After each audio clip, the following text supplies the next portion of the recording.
என் viewers எல்லாருக்கும் வணக்கம். இன்றைக்கி வந்து கடலைப்பருப்பு உள்ள ஸ்டஃப் பண்ணி ஒரு சுசியம் பண்ண போகிறேன். வாங்க என் கூட எப்படி பண்ணலான்னு பார்க்கலாம். கடலைப்பருப்பில் ஒரு பூரணம் பண்ண போகிறேன். அதுக்கு வந்து நான் ஏற்கனவே சொன்ன மாதிரி சர்க்கரையை கரைச்சி சும்மா தண்ணி விட்டு கரைச்சி தான் வச்சு அதை இருத்து வச்சுருக்கேன். இது வந்து இந்த கப்புக்கு 2 கப்பு கடலைப்பருப்பு போட்டிருக்கேன். அதனால 1.25 கப்பு சர்க்கரை பாகு விட போகிறேன். அதுக்கப்புறம் இதில் ஒரு 3/4 கப்பு 2 கப்பு கடலைப்பருப்பு கூட கொஞ்சம் உங்களுக்கு இனிப்பு வேணும்னா நம்ம விட்டுக்கலாம்.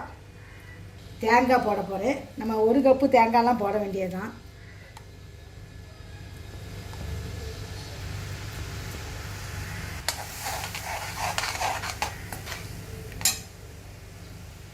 ஏற்கனவே நான் அவிச்சு கொஞ்சம் மசிச்சு வச்சுருக்கேன். அதை நான் போடுறேன்.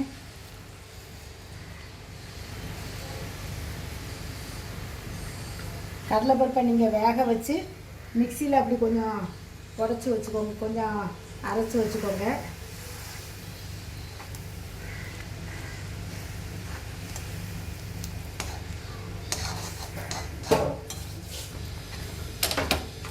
ஒன்று ரெண்டாக கொஞ்சம் ஒன்று ரெண்டு கடலைப்பருப்பு கலந்தாலும் பிரச்சனை கிடையாது.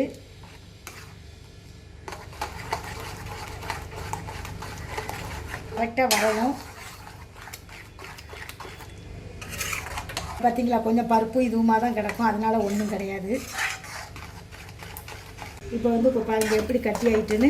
இதில் வந்து நம்ம கொஞ்சம் 2 கரண்டி நெய் ஊற்றிக்கலாம். நெய் ஊற்றுனா கொஞ்சம் மணமாக இருக்கும். அதுக்கு தான் நம்ம விடுறோம். நல்லா இருக்கும்.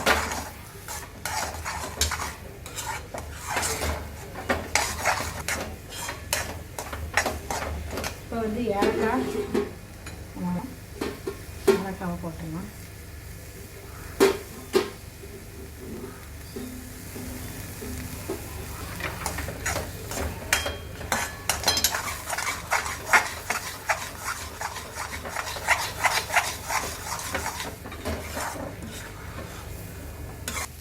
பாருங்க எப்படி ஒட்டாமல் இந்த மாதிரி பதத்தில் வரணும். நமக்கு அப்போ தான் அதை உருட்டுறதுக்கு கரெக்டான பக்குவமாக இருக்கும். கொஞ்சம் தண்ணி ஆகிட்டுன்னா உருட்ட முடியாது. இது வந்து நீங்கள் அடிக்கனமான ஒரு பாத்திரத்தில் போடுங்க, இல்லாட்ட அடி பிடிச்சிரும். இப்போ வந்து ரெடி ஆயாச்சு. பாருங்கள் எப்படி வருது பாருங்கள். இப்போ வந்து நான் அடுப்பை ஆஃப் பண்ணிட்டேன். இதை ஆறின பிறகு நம்ம உருண்டை பிடிச்சிடலாம். இன்றைக்கி வந்து ஓணம் ஸ்பெஷலாட்டு நான் ஒரு சுசியம் பண்ண போகிறேன்.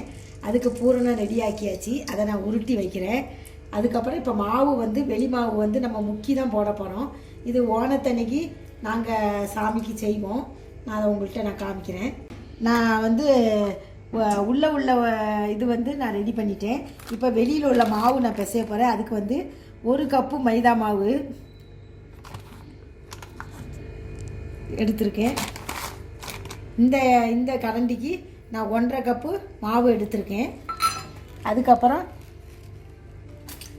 ஸ்பூனுக்கு ஒரு 2 கரண்டி அரிசி மாவு. அரிசி மாவு எதுக்கு போடுறோன்னா மேலே வந்து கொஞ்சம் முறுமுறுன்னு இருக்கும். மைதா மாவு மட்டும் போடும்போது கொஞ்சம் வலுவலுன்னு ஆயிரும். அரிசி மாவு உங்கள்கிட்ட இல்லைனாலும் நீங்கள் தோசை மாவு கூட போட்டுக்கோங்க. லைட்டாக உப்பு போட்டுக்கோங்க, கொஞ்சம் பிஞ்ச் அளவு.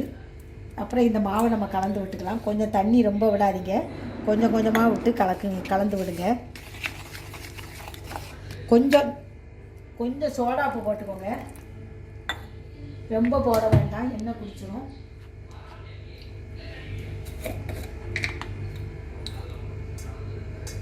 கொஞ்சம் சோடாப்பு, கொஞ்சம் கொஞ்சமாக தண்ணி விட்டு கலந்து விடுங்க.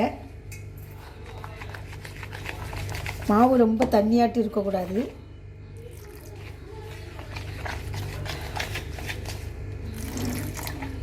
தோசை மாவு பதத்தில் இருக்கட்டும், ரொம்ப தண்ணி ஆகிடக்கூடாது. இந்த பார்த்திங்களா, தோசை மாவு மாதிரி இருக்குது. இப்போ இதில் நம்ம முக்கி போடலாம். ஏற்கனவே நான் உருட்டி வச்சுருக்கிற இந்த உருண்டை எடுத்து இதில் அப்படி முக்கிட்டு நம்ம அப்படி போட்டுற வேண்டியதான்.